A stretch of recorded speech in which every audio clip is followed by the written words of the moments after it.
2 வசனம், அவருடைய நற்கிரியைகளை கண்டு. வெளிச்சம் உன் நற்கிரியைகளை வெளியே கொண்டு வரும். The purpose. ஏன் வெளிச்சத்தில் வாழ வேண்டும் என்று சொன்னால் உன் நற்கிரியைகள் வெளியே கொண்டு வரப்படும். அது மட்டுமல்ல, அடுத்த வார்த்தை பிதா மகிமைப்படுத்தப்பட வேண்டும். This is a purpose.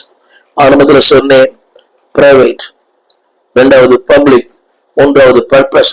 நோக்கம் என்னவென்றால் ஏன் வெளிச்சத்தில் வாழ வேண்டும்? பிதா மகிமைப்படுவார். அந்த வார்த்தை படிக்கிறேன். பிதா, மத்தேயு 5:16, உங்கள் பிதாவை மகிமைப்படுத்தும்படியா. யார்? மனிதர்கள். ஒரு சின்ன கேள்வி, உங்களை பார்க்கிறவர்கள் பிதா மையப்படுத்துகிறார்களா?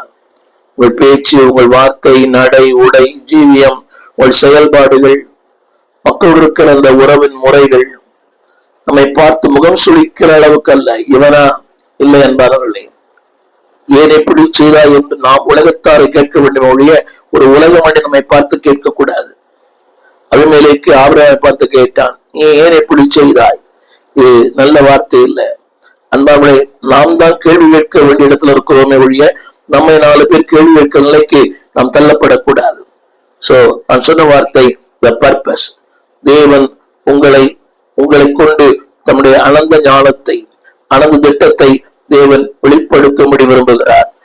தொடர்ந்து நான் சொல்ல விரும்புகிற அடுத்த வார்த்தை the failure of the light.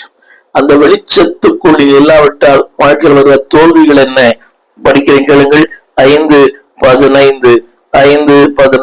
இன்னைக்கு ஏன் வெளிச்சம் இல்லை என்பார் நபருவாங்க. the busyness. எப்ப பார்த்தாலும் ஏதோ ஒன்று செய்து கொண்டிருக்கிறது. தேவனுக்கு பிரியமில்லாத, தேவன் எதிர்பார்க்காத, தேவன் சொல்லாத பல காரியங்களிலே ஆல்வேஸ் பிஸி.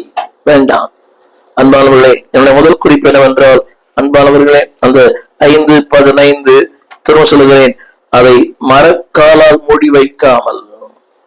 அப்படியானால் விளக்கு தண்ணி மேல வைப்பார்கள்.